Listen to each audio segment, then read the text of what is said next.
Hello बच्चों, कैसे हैं आप सब। मैं आपकी हिंदी की अध्यापिका अंजना। स्वागत है आपका कक्षा 7 में। तो आज मैं आपको पढ़ाने जा रही हूँ वर्ण और विचार, अध्याय नंबर 2। भाषा के 5 प्रमुख प्रमुख अंग होते हैं, जैसा कि हमने पिछली कक्षा में पढ़ा था। ध्वनि, वर्ण, शब्द, वाक्य और लिपि। ध्वनि भाषा की सबसे छोटी इकाई ध्वनि कहलाती है। शब्दों की रचना ध्वनियों ध्वनियों से और भाषा की रचना शब्दों और वाक्यों से होती है। यानी कि जो ध्वनि है, भाषा की सबसे छोटी इकाई क्या कहलाती है? ध्वनि कहलाती है। शब्दों की रचना ध्वनियों से होती है और भाषा की रचना शब्दों और वाक्यों से होती है। जैसे र, थ, रथ।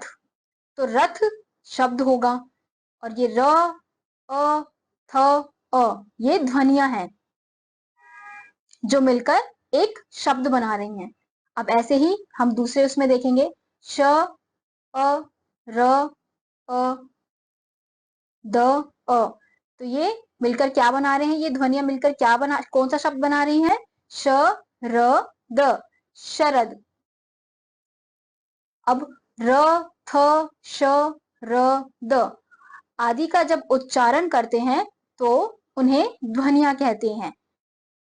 वर्ण प्रत्येक भाषा के अपने ध्वनि चिन्ह होते हैं। प्रत्येक ध्वनि का एक अलग ध्वनि चिन्ह होता है। वे ध्वनि चिन्ह वर्ण कहलाते हैं। यानी कि जो प्रत्येक भाषा है उसकी अपनी अपनी एक ध्वनि होती है, ध्वनि चिन्ह होते हैं। प्रत्येक ध्वनि की एक अलग अलग ध्वनि चिन्ह होते हैं। जो ध्वनि चिन्ह है वो क्या कहलाते हैं? वर्ण कहलाते हैं। लिखित भाषा की उस छोटी से छोटी ध्वनि को वर्ण कहते हैं जिसके खंड ना किए जा सके। यानी कि जिस ध्वनियों के खंड नहीं किए जा सकते उन्हें क्या कहते हैं? वर्ण कहते हैं। जैसे अ, ई, क, उ, च, न आदि। अब देखेंगे वर्णमाला। भाषा के समस्त वर्णों को व्यवस्थित रूप से मिलाने पर एक समूह बनता है। वर्णों का यह व्यवस्थित व क्रमबद्ध रूप वर्णमाला कहलाता है। यानी कि भाषा में जो वर्ण को क्रमबद्ध रूप से लिखा जाता है उन्हें क्या कहते हैं? वर्णमाला कहते हैं। जैसे कि अ, आ, इ, ई, उ, री, ए, ए, ओ, ये क्या है? ये अंग, अह। ये क्या है? ये स्वर है। और अंग, अह क्या कहलाएंगे? अयोगवाह कहलाएंगे। यानी कि स्वर कितने हैं? 11 स्वर होते हैं हिंदी के उसमें, और अयोगवाह 2 होते हैं। अब क, ख, ग, घ, न, च, छ ये क्या है? ये व्यंजन कहलाएंगे, जो कितने होते हैं? 35 होते हैं वर्णमाला में। ये हमारी जो क्रमबद्ध तरीके से लिखे गए हैं वो क्या है? वर्णमाला है। उच्चारण के हिसाब से कितने वर्ण होंगे? 2 वर्ण होंगे, एक होगा स्वर और एक होगा व्यंजन। तो पहले हम स्वर के बारे में देखते हैं। स्वर जिन वर्णों का उच्चारण स्वतंत्र रूप से किया जाता है वह स्वर कहलाते हैं। इन वर्णों का उच्चारण करने में दूसरे वर्ण की सहायता की आवश्यकता नहीं होती। यानी कि वो स्वर जिनको बोलने के लिए हमें किसी और वर्णों की आवश्यकता नहीं है, तो वो क्या कहलाएंगे? वो स्वर कहलाएंगे। जैसे कि उदाहरण के लिए देख सकते हैं, अ, आ, ई, उ, री, ए, ओ, तो ये क्या है? ये हमारे स्वतंत्र रूप से क्या है? ये स्वर हैं। अब हम देखेंगे स्वरों की मात्राएं। जब कोई स्वर व्यंजन से पहले प्रयुक्त होता है उसका रूप अपरिवर्तनीय रहता है, परंतु व्यंजन के बाद आने वाले स्वर का रूप बदल जाता है। स्वर के इस बदले हुए रूप को मात्रा कहते हैं। अब देखिए यहाँ पे हर एक स्वर की अपनी अलग अलग मात्राएं हैं। जैसे अ की कोई मात्रा नहीं है, लेकिन वो फिर भी एक ना एक व्यंजन के साथ लगता है।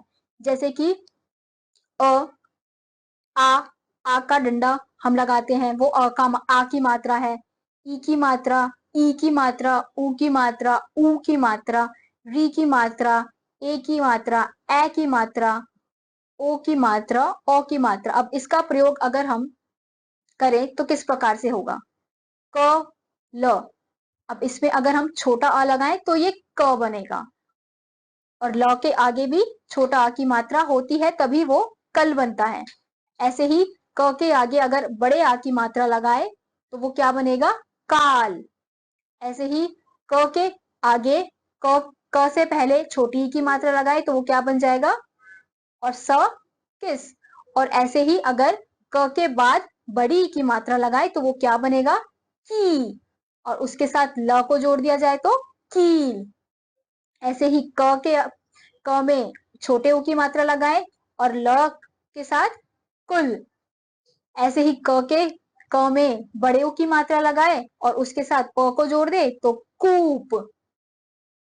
वैसे ही क पे री की मात्रा लगाए तो क्री, और प को जोड़ दिया जाए तो कृप। क पे ए की मात्रा लगाए छोटे ए की तो के। ल और ल के आगे बड़े ए की मात्रा लगाए तो केला। इस प्रकार से शब्दों का निर्माण किया जाता है।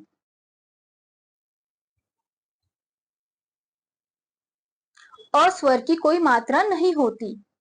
ये यह हलन यह हलंत रहित सभी व्यंजनों में विद्यमान रहता है, यानी कि ये पहले से ही हर व्यंजन में विद्यमान होता है। र व्यंजन में उ तथा उ व्यंजन का मात्रा संयोग इस प्रकार होता है, रु रु। अब हम देखेंगे स्वरों के भेद। स्वरों के 3 भेद हैं। ह्रस्व स्वर, जिन स्वरों के उच्चारण में कम से कम समय लगे उन्हें ह्रस्व स्वर कहते हैं। इन्हें मूल स्वर भी कहते हैं क्योंकि ये दूसरे स्वर के मेल से नहीं बनते। इनकी संख्या 4 है, यानी कि जो जिन स्वरों को बोलने में उच्चारण में कम से कम समय लगता है उन्हें ह्रस्व स्वर कहते हैं। जैसे अ, ई, उ, री। इनको बोलने में ज्यादा समय नहीं लगता, इसलिए इन्हें ह्रस्व स्वर कहते हैं। और इन्हें मूल स्वर भी कहा जाता है क्योंकि ये दूसरे स्वरों के मेल से नहीं बनते। अब ऐसे ही दूसरा है दीर्घ स्वर। जिन स्वरों के उच्चारण में ह्रस्व स्वर के उच्चारण से दुगना समय लगता है उन्हें दीर्घ स्वर कहते हैं। उन्हें संयुक्त अथवा संधि स्वर भी कहा जाता है। इनकी संख्या 7 होती है, यानी कि जिन स्वरों को बोलने में, जिनके उच्चारण में हमें ह्रस्व स्वर से ज्यादा समय लगता है तो उन्हें क्या कहते हैं? दीर्घ स्वर कहते हैं। जैसे कि आ, ई, उ, ए, ए, ओ, औ। तो इसमें हमें ह्रस्व स्वर से ज्यादा समय लग रहा है बोलने में, तो ये क्या है? दीर्घ स्वर कहलाएंगे।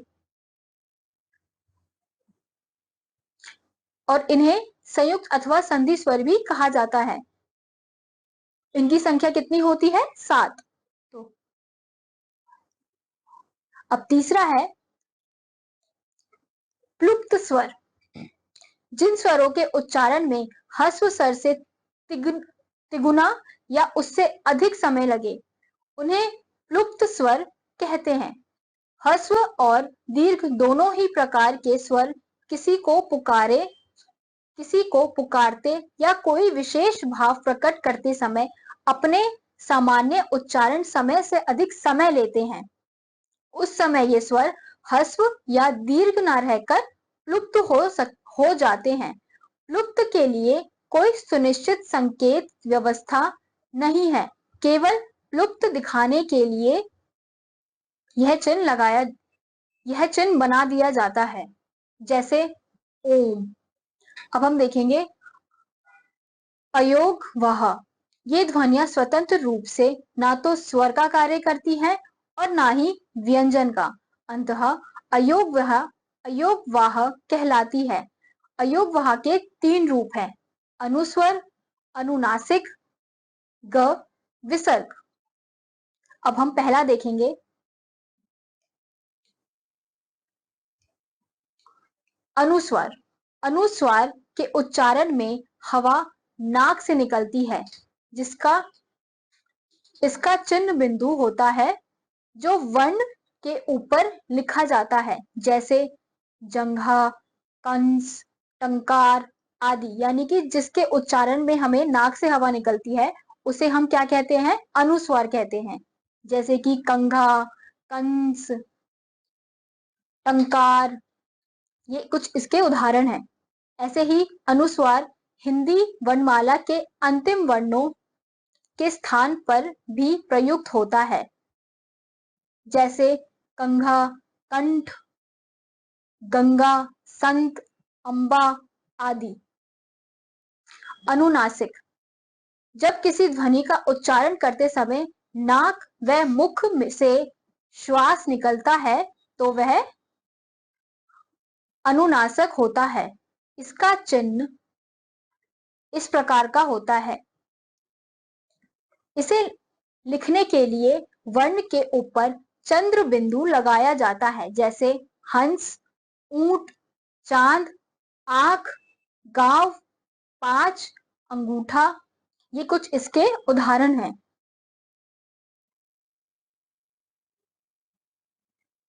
अब है विसर्ग। विसर्ग का उच्चारण हल्के ह के समान होता है। यह हिंदी वर्णमाला के अह वर्ण का ही रूप है। विसर्ग प्रायः संस्कृत शब्द के अंतिम वर्ण के साथ प्रयोग में लाया जाता है। जो शब्द संस्कृत से हिंदी में स्थान पाए हुए हैं उनके साथ प्रयुक्त होता है। जैसे कि कुछ शब्द हैं जो संस्कृत से हिंदी में आए हैं तो उनके साथ विसर्ग का उपयोग किया जाता है, जैसे प्रातः, अंतः, शनैः, शनैः आदि। ये इसके कुछ उदाहरण हैं। अब है व्यंजन। जिन वर्णों का उच्चारण करते समय हवा रुकावट के साथ मुख से निकलती है और उनके स्पष्ट उच्चारण में स्वरों की सहायता लेनी पड़ती है, उन्हें व्यंजन कहते हैं। यानी कि जिन स्वरों को बोलने में जब हम उच्चारण करते हैं थोड़ी सी रुकावट होती है मुख में, तो उन्हें क्या बोलते हैं, उन्हें व्यंजन कहते हैं, जिसमें हमें स्वरों की भी सहायता लेनी पड़ती है, जैसे कि क, ख, ग, घ, च, छ, झ। तो ये क्या है, ये है स्पर्श व्यंजन। ये क्या कहलाएंगे, स्पर्श व्यंजन कहलाएंगे। और ऐसे ही य, र, ल, व, ये कौन से व्यंजन कहलाएंगे, ये कहलाएंगे अंतःस्थ व्यंजन। ये 4 होते हैं। ऐसे ही श, श, स, ह, ये है ऊष्म व्यंजन। ये कितने होते हैं, ये भी 4 होते हैं। व्यंजन के 3 भेद होते हैं। स्पर्श व्यंजन, इन व्यंजनों के उच्चारण में जिन्हा मुख के विभिन्न भागों का स्पर्श करती है, इसी कारण ये स्पर्श व्यंजन कहलाते हैं। क से मा तक, यानी कि क से मा तक कौन से व्यंजन होते हैं, स्पर्श व्यंजन होते हैं। और अंतः स व्यंजन, इन व्यंजनों के उच्चारण में जिन्हा का पूरा स्पर्श मुख के किसी विशेष भाग के साथ नहीं होता, अपितु श्वास भीतर से बाहर की ओर निकलती है। ये संख्या में 4 होते हैं, जैसे य, र, ल, व। अब है ऊष्म व्यंजन। इन व्यंजनों के उच्चारण में हवा मुख के विशेष भागों को स्पर्श करने के कारण गर्म हो जाती है, इसलिए इन्हें ऊष्म व्यंजन कहा जाता है। ये संख्या में 4 होते हैं, जैसे श, श, स, ह।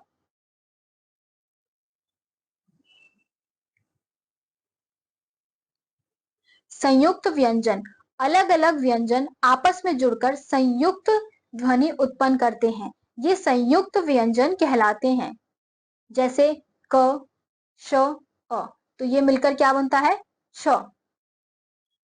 ज, न, अ। तो ये क्या बनते हैं? ज्ञ। त, र, अ। तो ये मिलकर क्या बनते हैं? त्र। श, र, अ। तो ये मिलकर क्या बनते हैं? श्र। तो ये क्या कहलाते हैं? संयुक्त व्यंजन, क्योंकि ये है व्यंजनों को मिलाकर उनको संयुक्त कर कर एक शब्द, एक अक्षर बना है, तो इसलिए इन्हें क्या बोलते हैं? संयुक्त व्यंजन। यानी कि श, त्र, ज्ञ, श्र, ये क्या है? संयुक्त व्यंजन।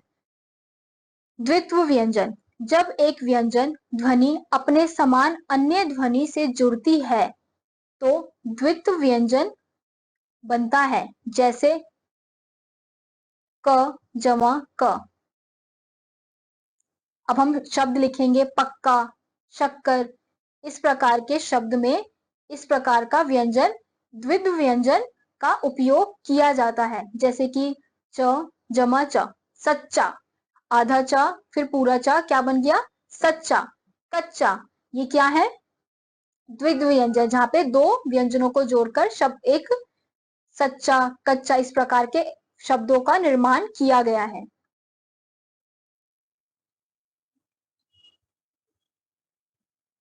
द्वित्व तथा संयुक्त व्यंजन में अंतर। जब समान ध्वनि के व्यंजन आपस में जुड़ते हैं तो द्वित्व व्यंजन कहलाते हैं, परंतु जब अलग अलग ध्वनि के व्यंजन आपस में जुड़ते हैं तो संयुक्त व्यंजन कहलाते हैं। यानी कि जब समान ध्वनि के व्यंजन जुड़ेंगे तो वो क्या कहलाएंगे? द्वित्व व्यंजन। लेकिन अगर वहीं आप अलग अलग व्यंजन जुड़ेंगे तो वो क्या कहलाएंगे? संयुक्त व्यंजन कहलाएंगे। जैसे अभी हमने पढ़ा था त्र, ज्ञ, ये क्या है? संयुक्त व्यंजन। जैसे आधा चा पूरा चा, क्या बना? च। आधा का पूरा का क। आदि द्वित्व व्यंजन है, जबकि क, ख, च, छ, छ, न्य, आधा न, य, आधा स, म, आधा श, य आदि संयुक्त व्यंजन कहलाएंगे। स्वनिम ध्वनियां, ड और ढ स्वनिम ध्वनियां हैं। ये दोनों ड और ढ के से विकसित हुई हैं। शब्द के प्रारंभ में ड और ढ ध्वनियां प्रयुक्त होती हैं। ये शब्द के बीच में संयुक्त व्यंजन या द्वित्व व्यंजन का रूप ले लेती है। ड और ढ ध्वनियां शब्द के प्रारंभ में प्रयुक्त नहीं होती हैं। ये शब्द के बीच तथा अंत में ही प्रयुक्त होती है। जैसे डलिया, डगर आदि। ढ, ढक्कन, ढोल। यानी कि जो ड और ढ है वो शब्द के प्रारंभ में आएंगे, लेकिन जो सड़क, ड़ वाले शब्द व्यंजन है वो किस में आएंगे? वो हमेशा अक्षर के एक व्यंजन के दूसरे उसमें आएंगे, कभी भी पहले उसमें नहीं आएंगे। इस जैसे कि सड़क, पकड़ आदि।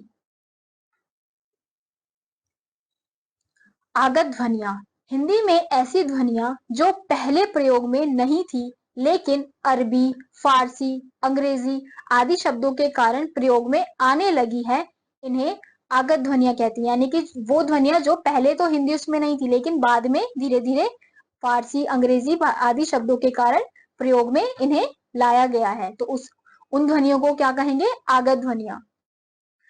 ख, क, ख, ग, ज, फ आदि आगत व्यंजनों के रूप में हिंदी में प्रयुक्त किए जाते हैं। जैसे आगत व्यंजनों के रूप में हिंदी में प्रयुक्त किए जाने वाले जैसे ताक, मखमल, सजा, फन, बाग आदि। इस प्रकार हिंदी में एक आगत स्वर का प्रयोग भी पाया जाता है।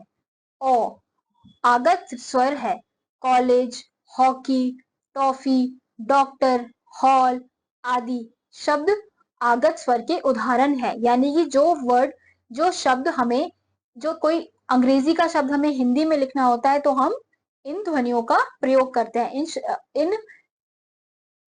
इन शब्दों को लिखने के लिए हम इसका प्रयोग करते हैं। जैसे कॉलेज हो गया, हॉकी हो गया, ये सारे क्या है? ये अंग्रेजी के शब्द हैं, लेकिन हम इसको हिंदी में लिखने के लिए आगत ध्वनियों का प्रयोग करते हैं। उच्चारण स्थान के आधार पर वर्णों के भेद। भाषाई ध्वनियों का उच्चारण मुख से होता है, किंतु ध्वनियों के उच्चारण स्थान मुख के भीतर भी अलग अलग है। मुख के जिस भाग से जो वर्ण बोला जाता है वही उस वर्ण का उच्चारण स्थान कहलाता है। उच्चारण स्थान के आधार पर वर्णों के भेद निम्नलिखित हैं। पहला है कंठय वर्ण। जिन वर्णों का उच्चारण कंठ यानी कि गले से होता है उन्हें कंठय वर्ण कहते हैं।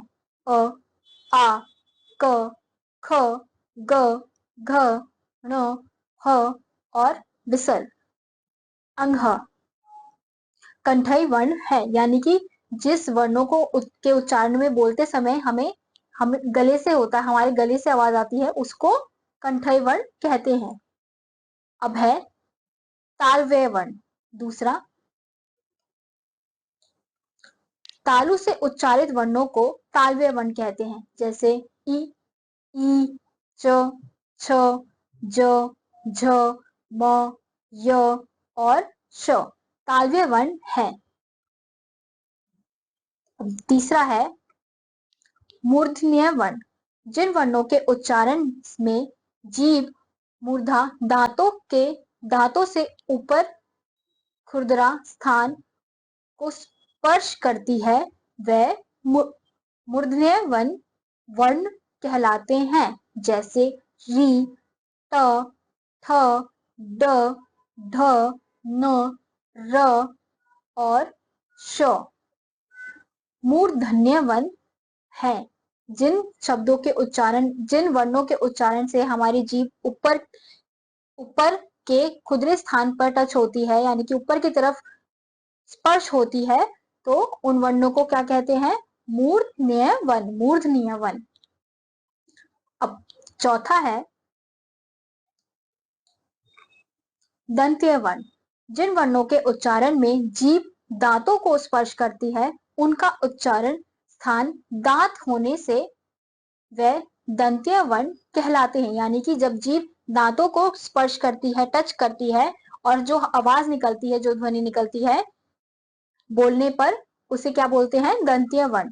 जैसे ल, स, त, थ, द, ध, न दंत्य वर्ण है, क्योंकि इनके उच्चारण में क्या हो रहा है? हमारी जो जीभ है वो दांतों को स्पर्श कर रही है। अब है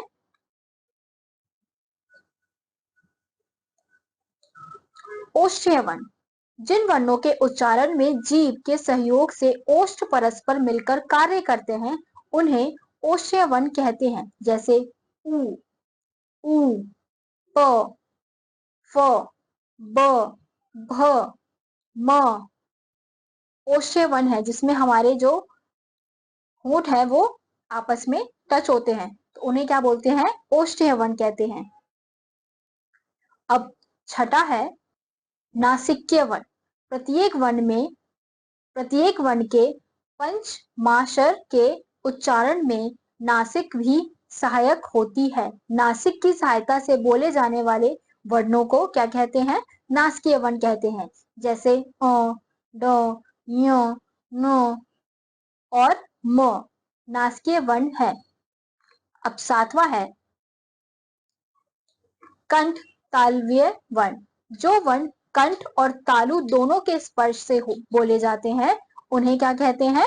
कंठ तालव्य वर्ण कहते हैं, जैसे ए और ए कंठ तालव्य वर्ण है। आठवां है कंठोष्ठीय वर्ण।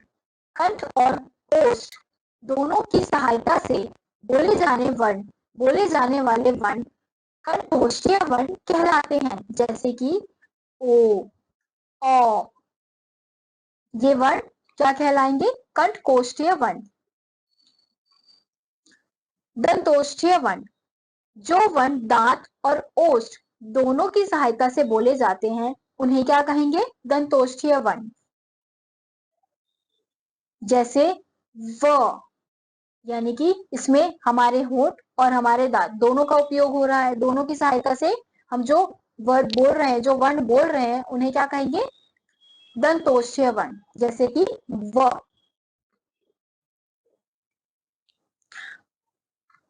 अब हम पढ़ेंगे प्रयत्न। प्रयत्न का अर्थ है यानी कि कोशिश, चेष्टा या परिश्रम। वर्णों के संबंध में प्रयत्न से आशय उस परिश्रम से है जो वर्णों को बोलते समय हमें करना पड़ता है। जैसे कि हम जो कोशिश करते हैं, चेष्टा करते हैं, परिश्रम करते हैं, तो वर्णों के उसमें वो किस प्रयत्न किसे कहते हैं? जब हम कोई वर्ण बोल रहे हैं तो उसमें हमें कितना समय लग रहा है, कितना हमारा परिश्रम लग रहा है, तो उसे यहाँ पर प्रयत्न का अर्थ वो है। पहला है अभ्यंतर प्रयत्न और दूसरा बाह्य प्रयत्न। अभ्यंतर प्रयत्न वर्णों के उच्चारण से पूर्व जो भीतर प्रयत्न करना पड़ता है वह अभ्यंतर प्रयत्न कहलाता है। यानी कि वर्णों के पहला है अभ्यंतर प्रयत्न, वर्णों के उच्चारण से पूर्व जो भीतरी प्रयत्न करना पड़ता है वह क्या कहलाते हैं? अभ्यंतर प्रयत्न कहलाता है। जैसे कि जो वर्ण हमें बोलना है उससे पहले हमें जो मेहनत, जो हमारे परिश्रम लग रहा है, जो हमें प्रयत्न करना पड़ रहा है, उसे बोलते हैं, हमारे जो भीतर प्रयत्न हो रहा है उसे हम बोलते हैं अभ्यंतर प्रयत्न। अब दूसरा है बाह्य प्रयत्न, यानी कि वर्णों को बोलते हुए अंत में किए गए प्रयत्न को बाह्य प्रयत्न कहते हैं। यानी कि वर्णों को बोलने के बाद जो अंत में हमें प्रयत्न करना पड़ रहा है उसे हम बाह्य प्रयत्न कहते हैं। इसके 4 भेद हैं। तो पहले हम देखेंगे, पहला है घोष।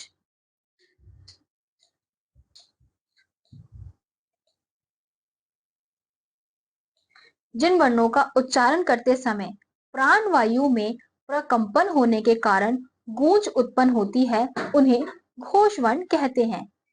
पहला है घोष। जिन वर्णों का उच्चारण करते समय प्राण वायु में कंपन होने के कारण गूंज उत्पन्न होती है उन्हें घोष वर्ण कहते हैं। प्रत्येक वर्ग के सभी अंतिम 3 वर्ण जैसे कि ग, घ, ण, ज, झ, ञ, ड, ढ, न, द, ध, न, ब, भ, म तथा य, र, ल, व और अ, आ, ई, उ, ऋ, ए, ऐ, ओ, ये सब क्या है? ये है घोष। इनकी कुल संख्या 30 है। अब दूसरा है अघोष। जिन वर्णों के उच्चारण में प्राण वायु में प्रकंपन नहीं होती है उन्हें अघोष वर्ण कहते हैं। सभी वर्गों के पहले और दूसरे वर्ण जैसे कि क, ख, च, छ, ट, ठ, त, थ, प, फ तथा श, श, स वर्ण अघोष हैं। इनकी संख्या 13 है। तीसरा है अल्प प्राण। जिन वर्णों के उच्चारण में श्वास वायु कम मात्रा में बाहर निकलती है उन्हें अल्प प्राण कहते हैं। सभी वर्गों का पहला, तीसरा और 5वां वर्ण जैसे कि क, ग, ड, च, ज, ञ, ट, ड, न, त, द, न, प, ब, म तथा य, र, ल, व और सभी स्वर अल्प प्राण कहलाते हैं। अब है चौथा महाप्राण। जिन वर्णों के उच्चारण में प्राण वायु अधिक मात्रा में बाहर निकलती है वे महाप्राण कहलाते हैं। प्रत्येक वर्ग का दूसरा और चौथा वर्ण जैसे कि ख, ग, छ, झ, ट, ड, थ, द, फ और भ और इसके अलावा श, श, स और यह सब क्या है? महाप्राण। तो हमने देखा मूल ध्वनि की वह लघुतम इकाई जिसके और खंड ना किए जा सके वह क्या कहलाते हैं? वर्ण कहलाते हैं। जैसे अ, क, प, ल, म, जितने भी वर्णमाला में वर्ण है वो सारे क्या है? सबसे ध्वनि की सबसे लघुतम यानी कि सबसे छोटी इकाई है। वर्णों के सुनिश्चित और क्रमबद्ध समूह को वर्णमाला कहते हैं। वर्णमाला किसे कहते हैं? जब वर्णों को एक क्रमबद्ध तरीके से सुनिश्चित रूप में लिखा जाए तो उसे क्या कहते हैं? वह क्या कहलाती है? वर्णमाला कहलाती है। वर्ण दो प्रकार के होते हैं। कौन कौन से? स्वर और व्यंजन। उच्चारण की दृष्टि से स्वर के तीन भेद हैं: ह्रस्व स्वर, दीर्घ स्वर और प्लुत स्वर। व्यंजन को तीन प्रमुख श्रेणियों में बांटा गया है। कौन कौन से? स्पर्श व्यंजन, अंतःस्थ व्यंजन, ऊष्म व्यंजन। वर्णों के वर्णों के उच्चारण हेतु मुख द्वारा की जाने वाली चेष्टा या यत्न प्रयत्न कहलाता है। प्रयत्न दो प्रकार का होता है। कौन कौन सा? एक अभ्यंतर प्रयत्न और दूसरा बाह्य प्रयत्न। अभ्यंतर प्रयत्न जो हम अपने अंदर करते हैं और बाह्य प्रयत्न जो हम वर्ण को बोलने के बाद करते हैं। तो इसी के साथ आज का ये पाठ यहीं समाप्त होता है। आशा करती हूँ आपको समझ आया होगा। मैं आपसे मिलूंगी अगली क्लास में। तब तक के लिए नमस्कार।